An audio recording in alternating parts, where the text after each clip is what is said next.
Hey, hello, I'm Marc de Turck, born in Brussels, capital of Europe. 50 years old, married and grandfather. I'm since 26 years in business, a strategic consultant, trainer, specialized in goal setting, policy making, strategic investment, security issues, PR, and organization. I'm the founder of different businesses, IDs, FreeBoss, and Center for Leadership and Innovation. All those organizations operate all over Europe. I'm also official lobbyist at the European Parliament. I've lived with, worked with, and trained Asian, Russian, European, American, African, and South American people. All in all, in the last 25 years, I trained more than 15,000 managers and top executives for more than 800 companies. Those are such big companies as Mazda, Toyota, Hitachi, Allianz, Cisco and DHL, as well as small businesses with about 10 people in staff. I also worked with government of several countries, helping them to modernize their structure and increase management efficiency in some areas. In 1989, I became the youngest in history organizational advisor of the Chief of Staff of the Belgian Federal Police and worked on a project to reorganize the Belgian Police Information Center. Due to the implementation of this project, communication supply expenses were dramatically decreased. I can't tell you exactly number due to very known reasons. I do speak 7 languages, of which Mandarin Chinese. I decided some time ago to work as partner of Business Forward, because per survey I see that they are setting the standards on business training and consulting. Right after college, I was invited to work in the leading European consulting company Arthur Andersen, which is now called Accenture. Since the age of 12, I wanted to coach, to train and consult people, and that is why I dedicated all my life to help innovators, founders, managers and officials to make their dreams a reality and to free themselves of daily organizational activities. Thanks to working with big businesses and governments, but also small businesses from Shanghai to Washington, I saw what unites all these companies, not depending on their turnover and the amount of staff. Big successful companies succeed just because they know what to do and how to do it. They have successful patterns of building a business. And thanks to that, they prosper and expand. And this can be used in any business. If you know how to bake bread, you can bake 10 pieces. Or you can start a bakery. But if you don't know how to do it, you will not move. I also noticed that managers of big and small businesses encounter the same problems, such as lack of time, staff not willing to work, and not knowing what to do. Everyday routine, ineffective resources, ineffective management, low seasons, high seasons, competition. I could have given more examples of such reasons. All those reasons happen because the owners and managers don't have exact tools for the development of their business. Yes, you don't learn it at school, and many teachers in the college teach you the basic of business and marketing, having no idea how it should work in real life. They have never had their own business, and they didn't come up with problems that they are talking about. This is the reason why I coach the owners of the companies, and I'm glad that I can share with them successful management tools, which I have applied myself and implemented in many clients' businesses. Of my best stories, I do remember the following. In 1996, a small building contractor, business owner, who was totally depressed, he contacted me. He needed help. I became his personal coach and helped him a lot with coaching, consulting, training of his staff. Some years later, with my help, he sold his company and moved to China. He is now active in China as designer for skyscrapers, earning hundreds of thousands of dollars. He became a real friend. In 2008, I was the director of a strategic European project, reorganizing the Bulgarian government so as to be able to access Europe.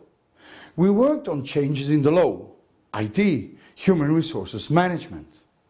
I led a team in difficult political times and through many barriers. I was there from the very beginning to the very end. After all, I got the commendation of the European ambassador in Bulgaria. He told me, mission impossible accomplished. There are many stories like this I could give, but I want to talk to you now concerning one of my special seminars, which is how to free yourself as founder while building an organization which is self-running and expanding. Let's start by imagining yourself as captain on a ship. Whether you're a small business owner or a manager of a multinational company, go ahead.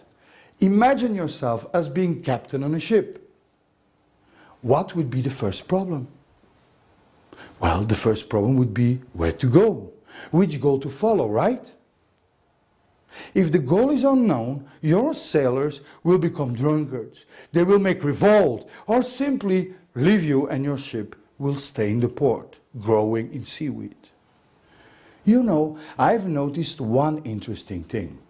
If not to set goals for the staff, they create their own goals, not because they're bad, but because they need a goal.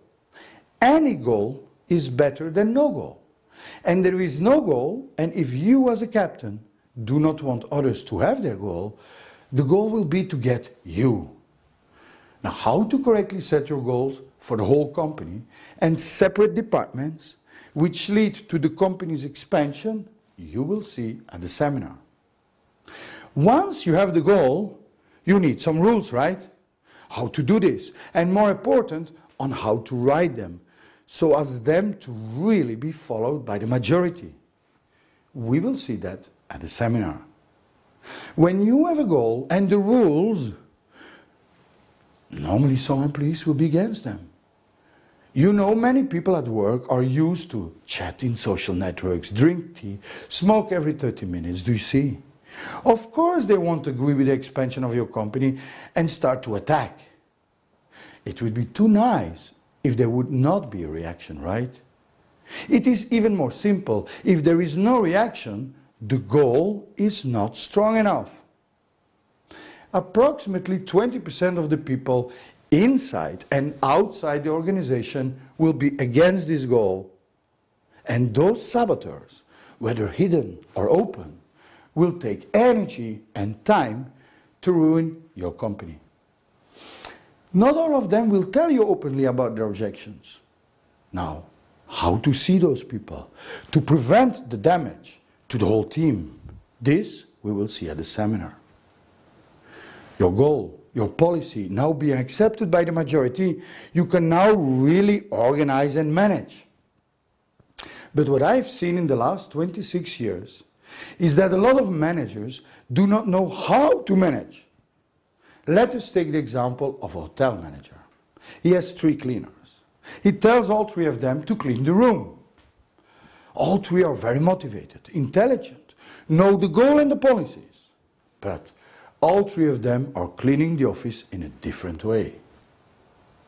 Another example. One company has problems with the stock. The marketer tells me the ideal stock for him is full stock, delivery when selling. He loves the company, is very motivated and follows the goal. Another person, the financial director, when I ask her what is the ideal stock, she tells me 0 stock. She also loves the company, she's also very motivated and follows the goal.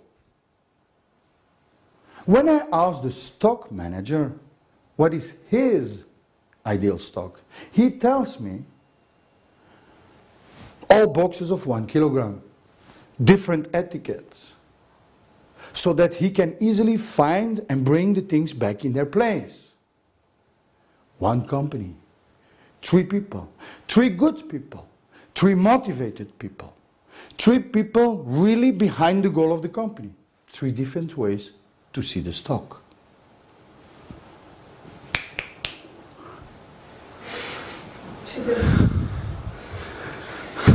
There are hundreds of examples I can give you.